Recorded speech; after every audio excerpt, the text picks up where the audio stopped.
ఇక ఆ తర్వాత ప్రధానంగా మనందరికీ కూడా ఆసక్తి కలిగించేటువంటిది ఏ ఏ రాశి వాళ్ళకి ఈ సంవత్సరం ఎలా ఉంటుంది. పంచాంగ శ్రవణంలో ప్రధానమైనటువంటి అంశం. ఇవన్నీ కూడా స్థూలంగా ఉండేటువంటి ఫలితాలు.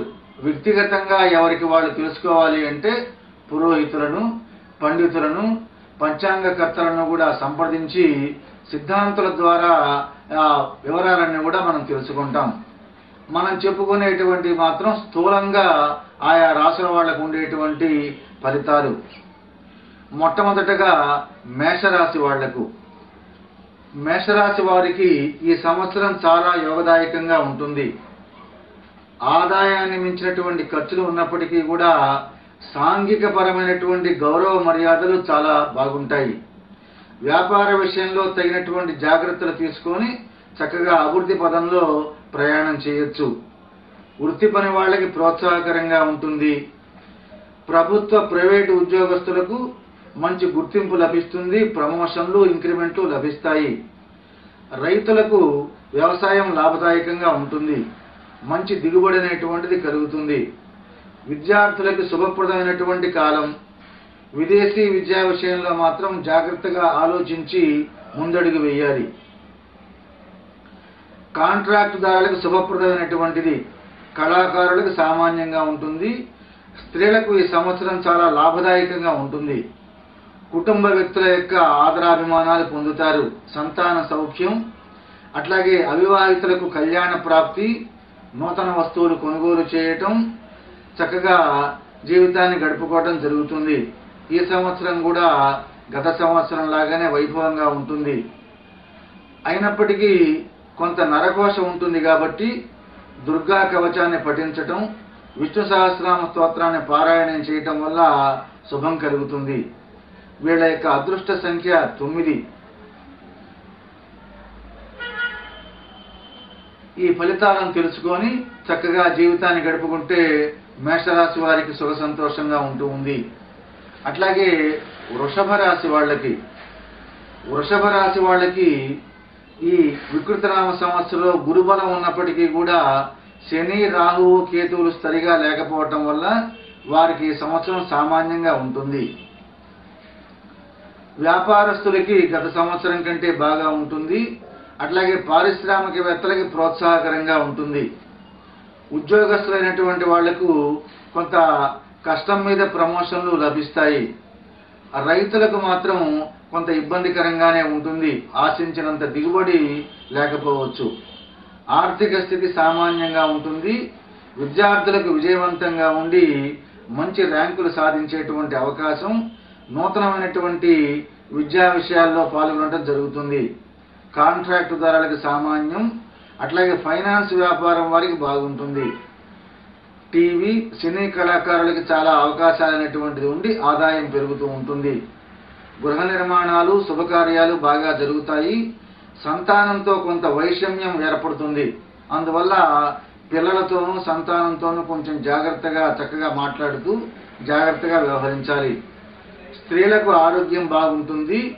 ఆర్థిక పరమైనటువంటి ఇబ్బందులు ఉన్నప్పటికీ కూడా దాన్ని అధిగమించేటువంటి అవకాశం ఉన్నది.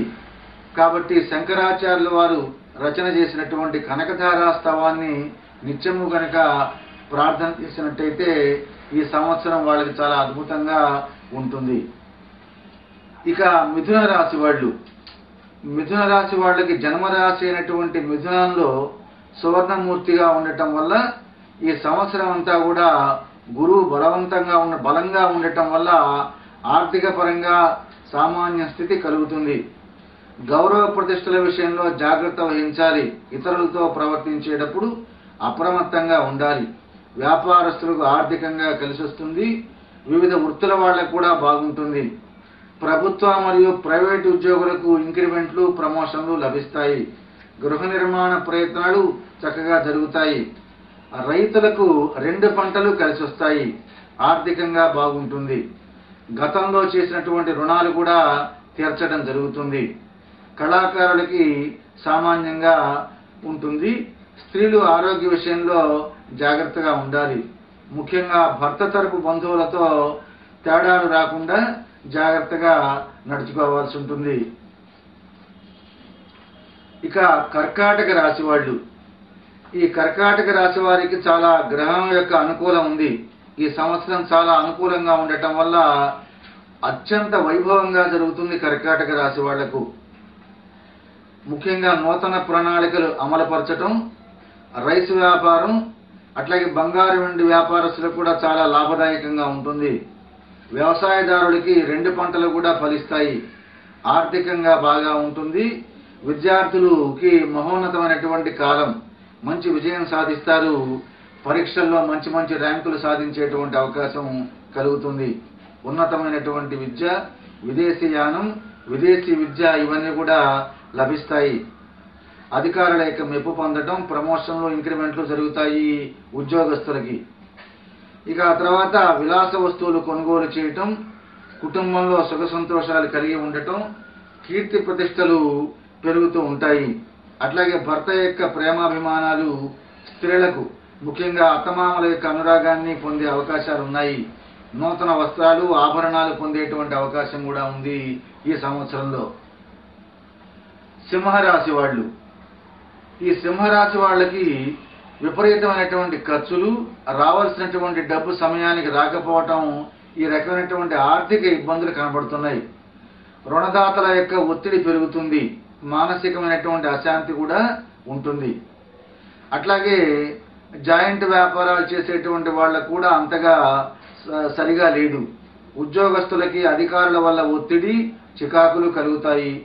అనుకోనటువంటి బదిలీలు జరిగేటువంటి అవకాశం ఉంది. అట్లాగే రైతులకు చేతికొచ్చేటువంటి పంటలు ప్రకృతి వైపరీత్యాల కారణంగా కొంత నష్టం జరుగుతుంది. విద్యార్థులకు విద్య మీద ఆసక్తి, జ్ఞాపక శక్తి తగ్గుతుంది. కాంట్రాక్టుదారులకు, ఫైనాన్స్ వ్యాపారాలకు అతి సామాన్యంగా ఉంటూ ఉంది. అందువల్ల ఈ సింహరాశి వాళ్ళు ఇతరులతో కలహాలు లేకుండా ఉండటం కోసం జాగ్రత్తగా మాట్లాడటం, మంచిగా ఆలోచనలు చేయటం, ఇవన్నీ కూడా చేయాల్సినటువంటి పనులు. కుటుంబ కలహాలకు కూడా అవకాశం ఉంది. అట్లాగే దుర్వార్త శ్రవణం, చోర భయం, అగ్ని భయం సింహరాశి వాళ్ళకి. అందుకోసం సింహరాశి వాళ్ళు విష్ణు సహస్రనామ పారాయణం చేయటం, ఆంజనేయ స్వామి యొక్క దండకం చదువుకోవటం అనేది నిత్యము కూడా చేయాల్సినటువంటి పని.